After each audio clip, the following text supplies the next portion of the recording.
"Please don't take our food, we saved all day for this," said the little boy to the lonely rich rancher.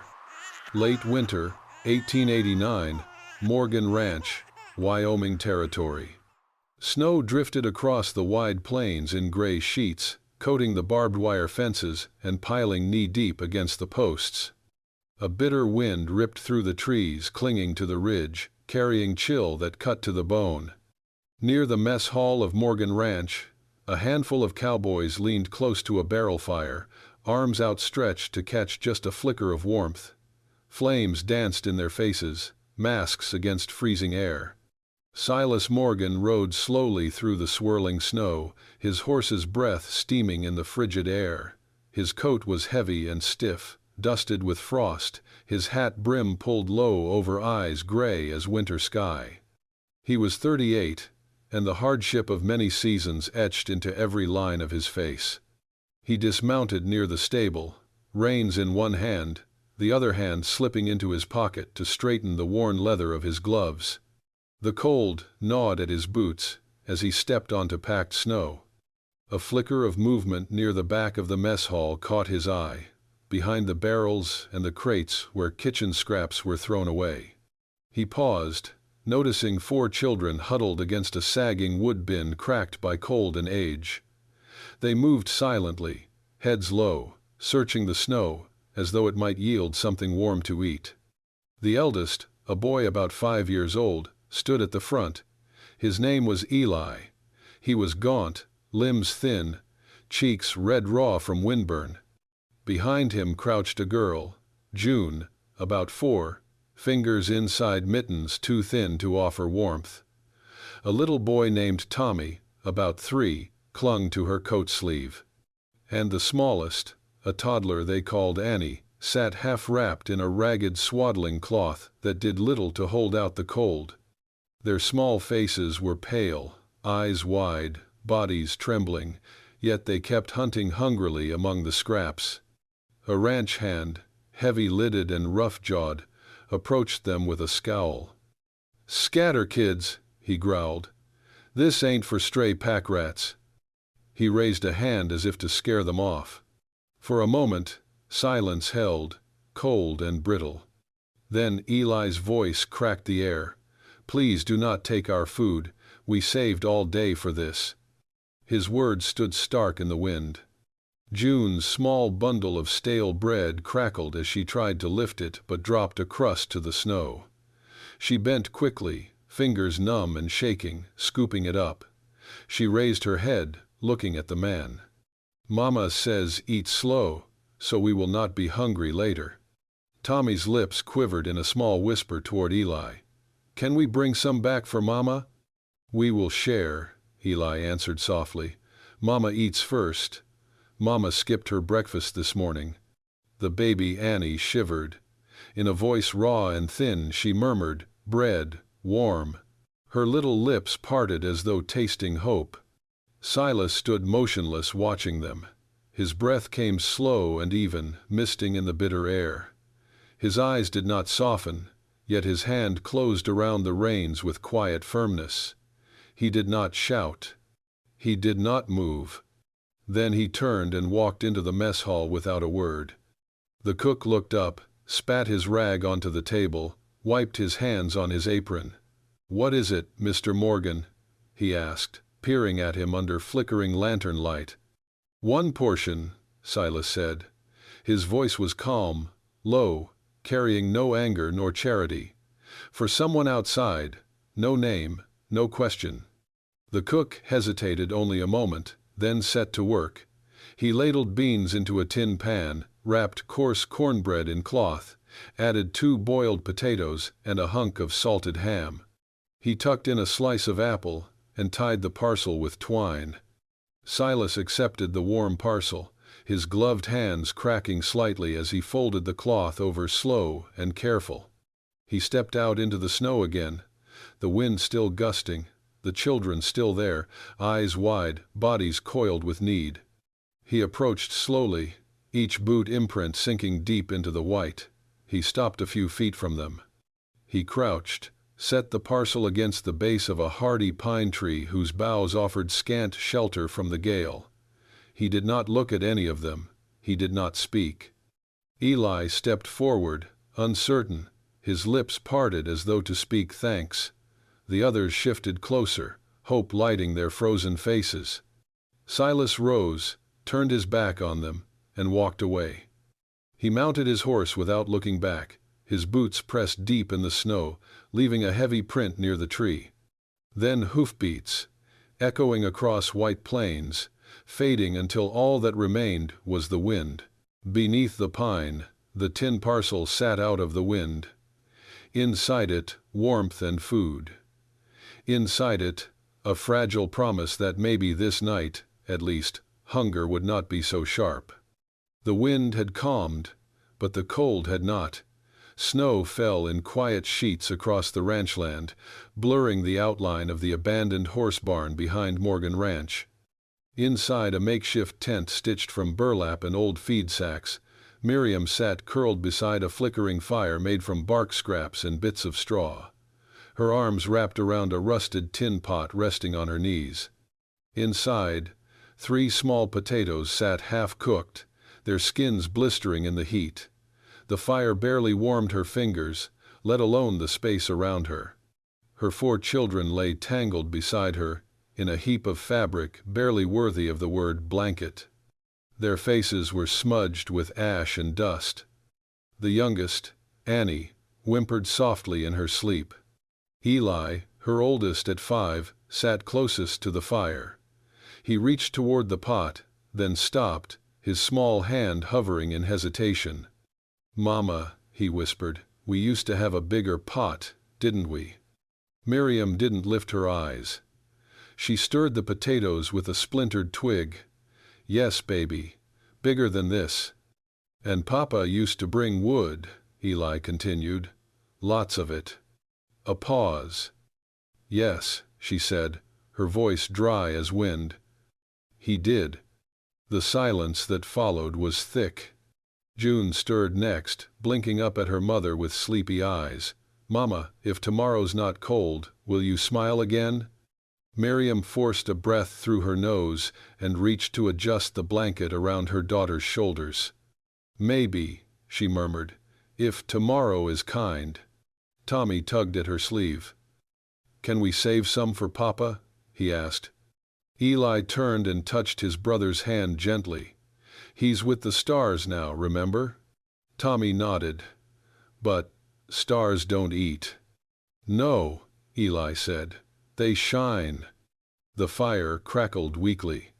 Outside, boots pressed snow, heavy, measured, drawing near. Miriam froze. She turned her head, body tense, shielding the children with one arm. Then she saw him. A silhouette standing just beyond the entrance of their lean-to, framed by the pale moonlight on snow. Silas Morgan. He did not speak. In his hands, a wooden box. He stepped forward only enough to place the box carefully on the ground, then straightened. His eyes flickered toward the fire, toward Miriam, and then away, as if staring too long might undo something fragile inside him. Then he turned and walked back into the dark, his footsteps muffled by snow. Miriam hesitated, then crawled toward the box. She opened it with cautious fingers. Inside, still warm, lay slices of cornbread, salted beans, a sliver of smoked ham, and a single red apple. Tucked into the corner, barely visible, was a pair of children's wool mittens, faded but whole. She held them in her hands, and for a moment the world felt still. "Mama," Eli whispered, "who brought it?" Miriam looked toward the dark where Silas had disappeared. "A good man," she said quietly. "I'll eat slow," June said, "so we can keep the warm longer." Miriam nodded, her throat too tight to speak. She pulled the mittens over Eli's raw, red hands. They were a snug fit. She said no prayer, just placed a hand on her son's head, and whispered, more to herself than him, "We have nothing left to give. but we will never forget kindness." Behind her, the fire gave a single, bright pop, like the heart of something frozen starting to beat again. Since that cold night, something had shifted. The children no longer feared the man in the heavy coat, who never spoke. They had given him a name, whispered between themselves like a secret spell.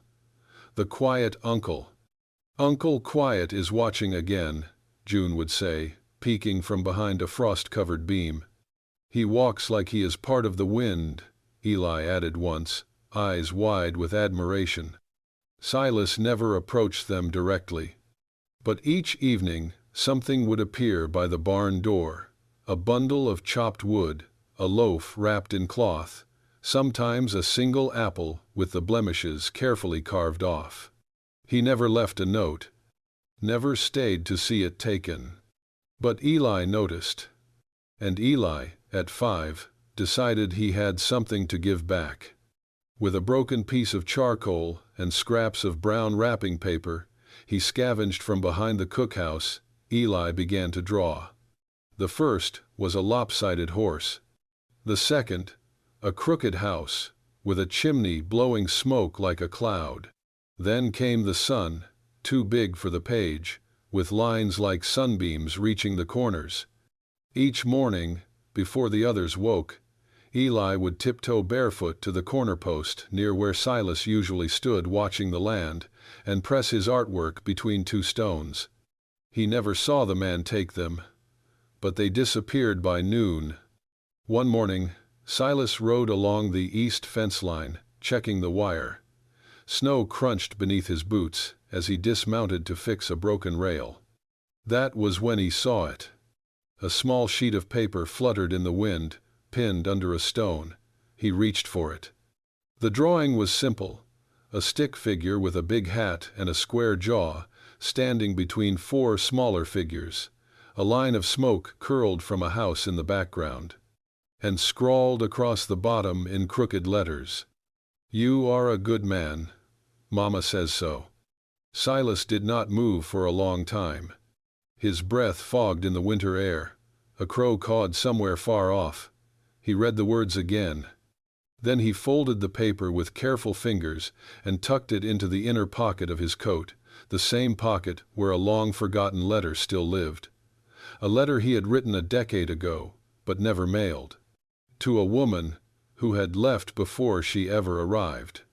He did not revisit that memory, only closed his coat tighter and kept writing. That night, instead of food, he left a woolen scarf by the barn door. The next night, it was a small sack of potatoes, then a roll of coarse cotton fabric and a tin of dried herbs. Miriam said nothing when she found them, but she touched each item like it was made of glass. The children, on the other hand, began calling the little corner where the gifts appeared, the magic spot. "Do you think Uncle Quiet is magic?" Tommy asked one night. "No," Eli said confidently. "He is just someone who does not know how to talk, so he gives instead." The days passed, and the snow kept falling. Then came the day Silas stood looking at the old horse barn, the wood sagging under its own weight. He studied the beams, the broken shingles, the patchwork tarp fluttering in the wind. He turned and rode into town. By noon, an old carpenter named Clyde, who had once built the Morgan stables, was standing beside him. "New barn?" Clyde asked. "No," Silas said. "Rebuild this one." "For livestock?" Silas hesitated, then said, "For people," quietly. Clyde looked at him, eyebrows raised. But he nodded. Understood. For the next week, Silas supervised every board placed, every nail driven into rotted wood. He said little, as always. But when asked what the place was for, he simply replied, "Someone cold." And nothing more. The wind howled that night, louder than it had in weeks. It clawed against the windows of the ranch house like a restless ghost, moaning through the eaves and whistling down the stone chimney. Silas Morgan could not sleep. He sat in the dark study, one boot propped on the edge of the fireplace, grate, watching the flames lean and twist. He held a glass of untouched whiskey in his hand, the amber liquid trembling with every gust, rattling the shutters. Eventually, he stood. The hallway creaked under his weight as he walked to the far end of the house, where a narrow door led down to the cellar, a place he had not visited in years. He carried a lantern. The cellar was lined with wooden crates and dust-covered trunks. In the corner, half buried under old tarps and an unused saddle, was a cast-iron safe. Its hinges were stiff with disuse. Silas knelt, wiped the dial clean with his sleeve, and spun the combination from memory. Click. Inside, the contents were sparse: a leather pouch of silver coins, a deed, and a neatly folded white cloth, the corner embroidered with tiny, deliberate stitches, E and S. He lifted the cloth gently, as if it might disintegrate. Wrapped inside was a gold ring, plain, sturdy, made to last. And beneath it, a single page, yellowed slightly, but the handwriting still sharp, elegant, cold. He read it again, though he knew every word. You thought I loved you. I needed a way out of poverty. You were kind, but not enough. Not to stay, Esther. 7 years. He had not touched this safe since the week she left. She had vanished with the wagon and 2 of the best horses, and nearly every cent in their shared account, the one he had foolishly placed in both names after filing the deed transfer for her father's failing ranch. He had told no one. The townsfolk assumed Esther had taken ill or gone east to help family. Silas had never corrected them. He buried her name deeper than any grave, locking it in iron and silence. He had not loved another since, had not trusted, had not needed, until a boy's voice broke through snow and wind. Please don't take our food. We saved all day for this. Silas placed the letter back into the safe, folded with the same care he had shown the first time. The ring followed, placed exactly where it had rested for years. Then he reached for something else. Behind the ledger books and old tools was a small oiled parcel wrapped in brown cloth. Inside it lay a coat, soft wool, deep navy, with a velvet lining and reinforced cuffs. He had bought it the week before their planned wedding. Still attached to the collar was a stitched phrase in his own handwriting, embroidered by a shopkeeper's daughter at his request. For the keeper of fire, no title needed. He stared at it for a long moment. Then, without a word, he took the coat upstairs, shrugged on his old overcoat, and stepped out into the wind. The snow had begun again.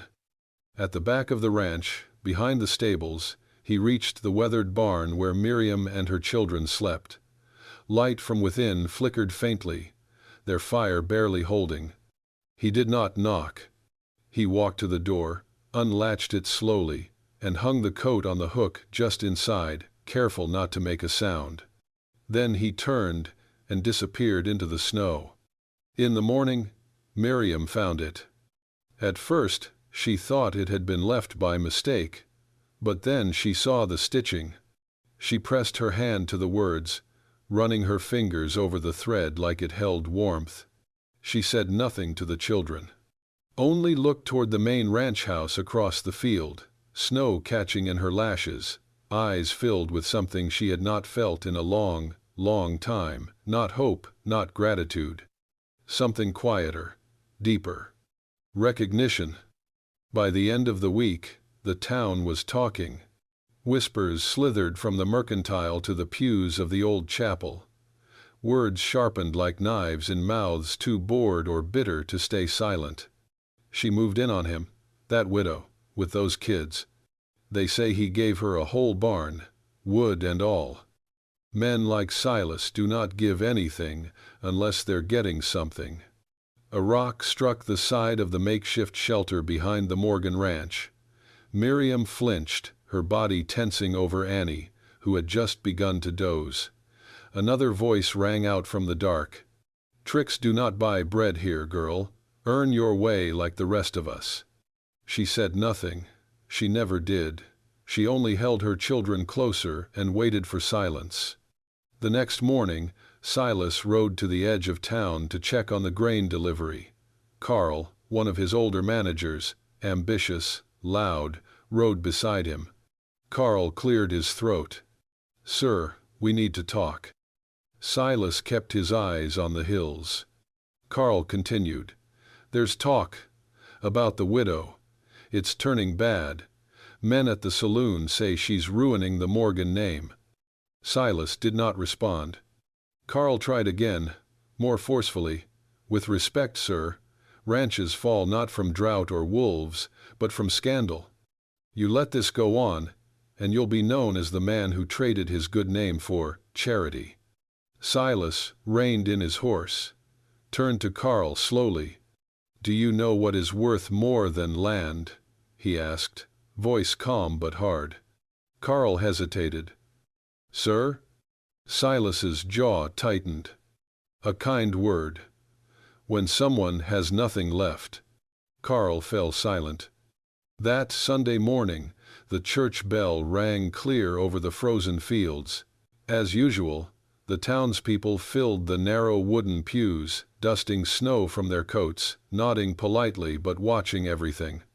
The door creaked open midway through the hymn. Silas Morgan entered, tall and unmistakable in his black wool coat, and behind him 4 children. Eli held Silas's hand, the other children clutching their coats nervously. Behind them, Miriam paused in the doorway, unsure. Eyes turned, mouths fell silent. Miriam looked ready to bolt. But Silas stepped back, placed a gentle hand on her shoulder. He leaned in, voice low. "If you walk away now, they will think no one is worth protecting." Miriam blinked hard, then nodded once. Together, they walked down the center aisle. No one moved, no one breathed. They took a pew near the front. After the sermon, as the congregation began to stir, Silas stood before the pulpit. The preacher, old Reverend Hale, looked up in surprise as Silas removed his hat and addressed the room. "I am here to make one thing clear." His voice echoed.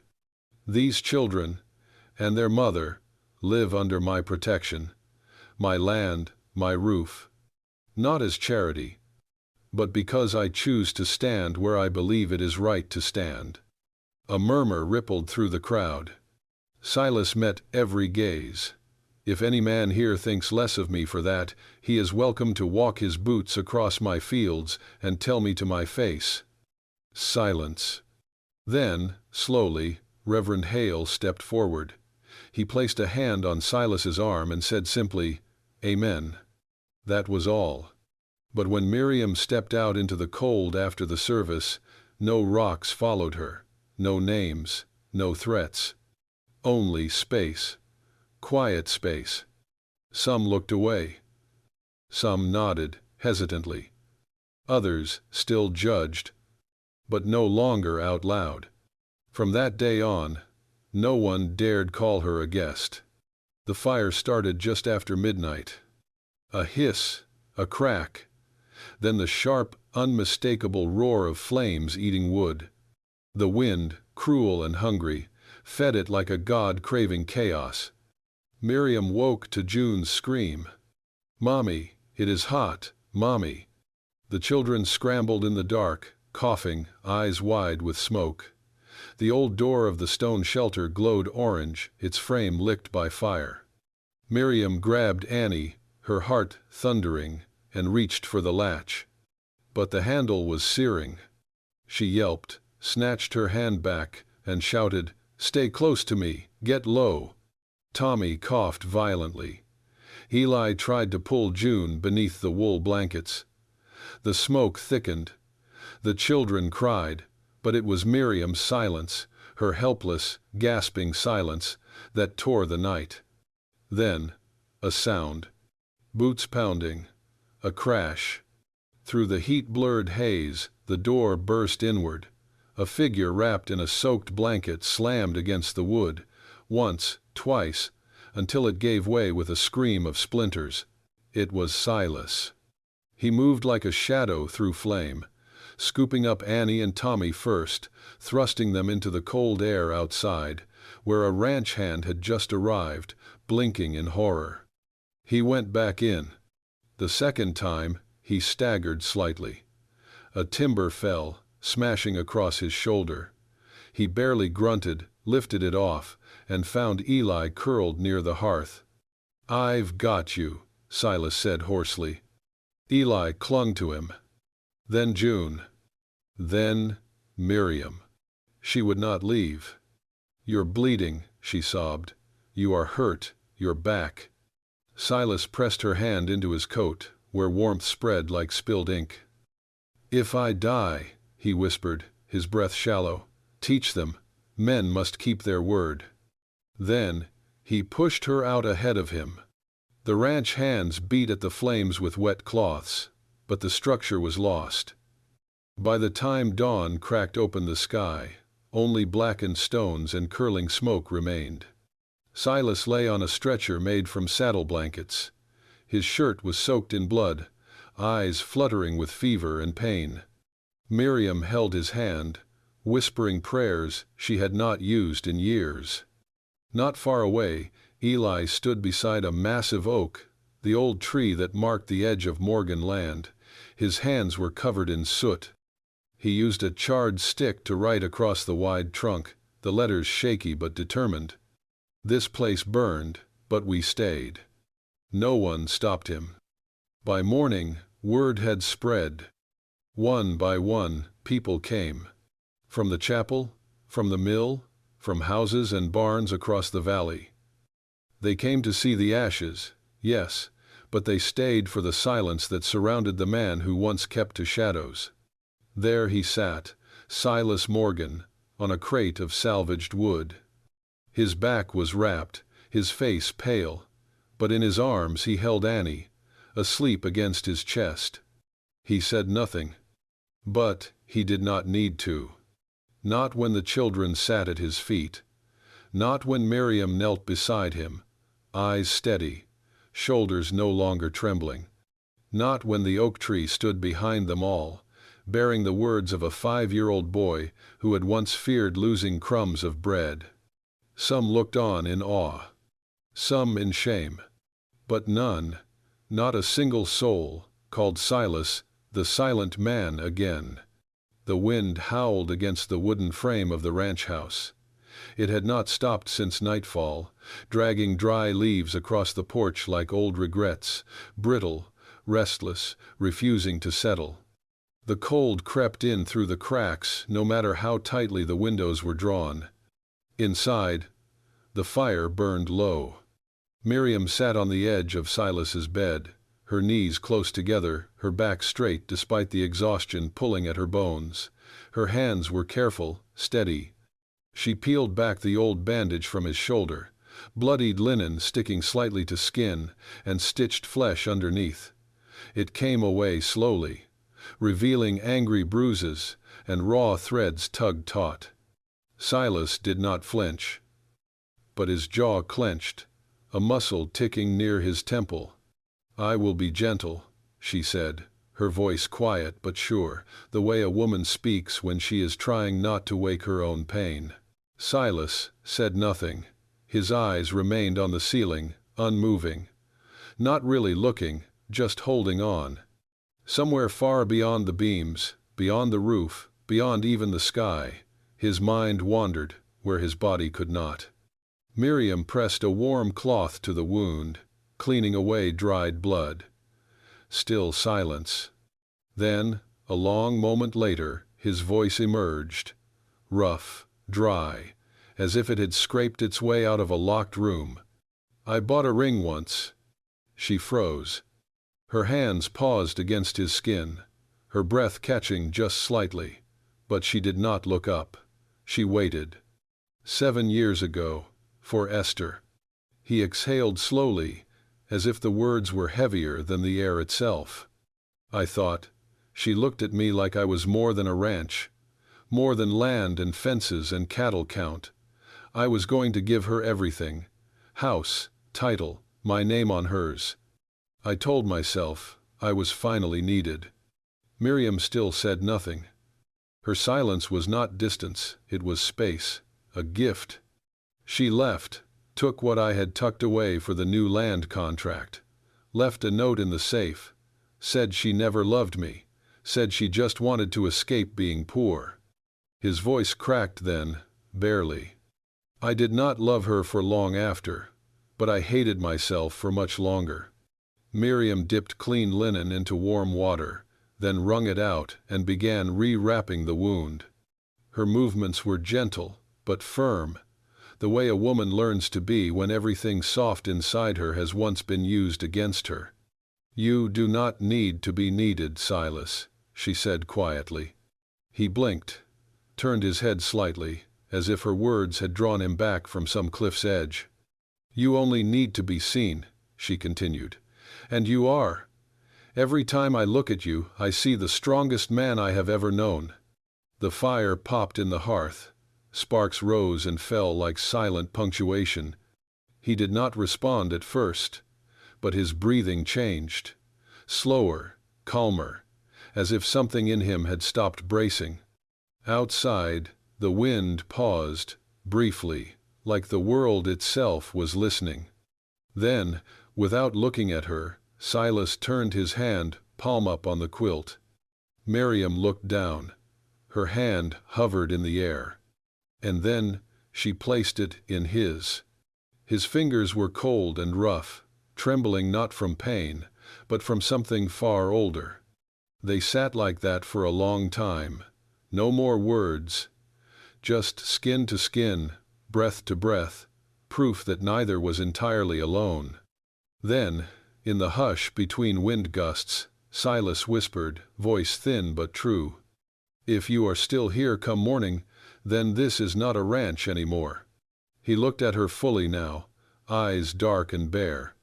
"It is a home." Spring rolled in like a soft sigh across the valley. The last frost melted into streams, grass returned to the hills, and birds began nesting under the eaves of the barns. Silas Morgan had never noticed how the air smelled different when the snow was gone. Lighter, almost forgiving. By the lake behind the main ranch, where the water caught the light just right at dusk, he built a small house. Pine walls, stone chimney, wide porch, not grand, not meant to impress. But warm, the kind that smelled like firewood and fresh bread before it was ever lit. He never said it was for them, but Miriam and the children moved in. No one asked, no paper was signed, no agreement made. It was simply understood, the kind of understanding that grows only from smoke and silence and survival. They cooked over the hearth. Eli helped sweep the porch. June picked wildflowers and stuck them in every jar. Tommy named the chickens. Annie laughed more. One afternoon, Eli ran into the barn, his cheeks pink with sun, his hands clutching a piece of wood. He held it out to Silas with both hands. "I made this," he said proudly. Silas took it. It was just a scrap plank, uneven and smudged with ash, but carved with care were the words, crooked but clear, "This is our forever man." For the first time in more years than he could count, Silas laughed. Not a quiet chuckle, but a real, startled, belly-deep laugh that echoed off the barn walls and made Annie jump with delight.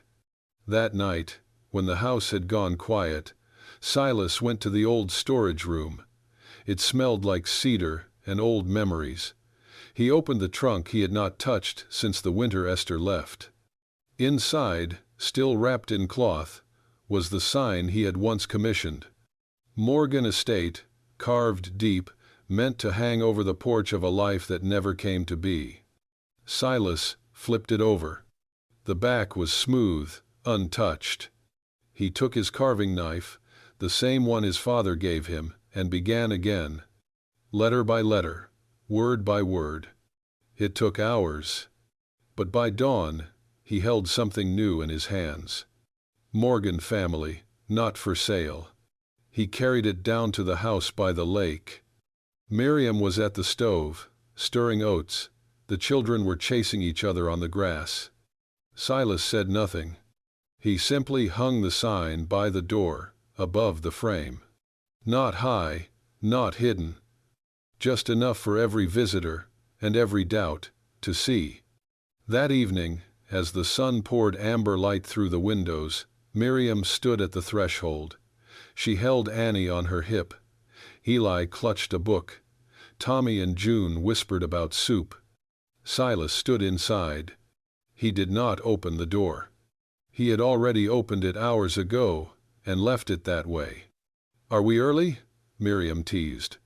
He shook his head. "No, just in time." She stepped in first. The children followed, trailing shadows and laughter. And Silas said, for the first time in his life, not to land, not to contracts or cattle or banks, but to people. To the ones he had built this for. Welcome home.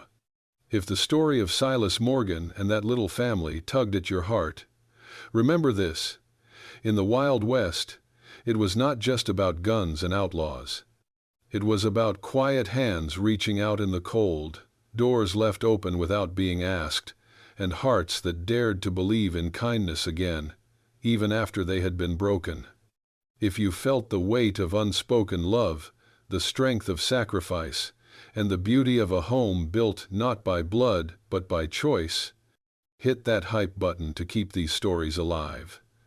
And subscribe to Wild West Love Stories for more tales of devotion, redemption, and the kind of love that rises from dust, fire, and silence. Because here, we tell the love stories history forgot, but your heart never will.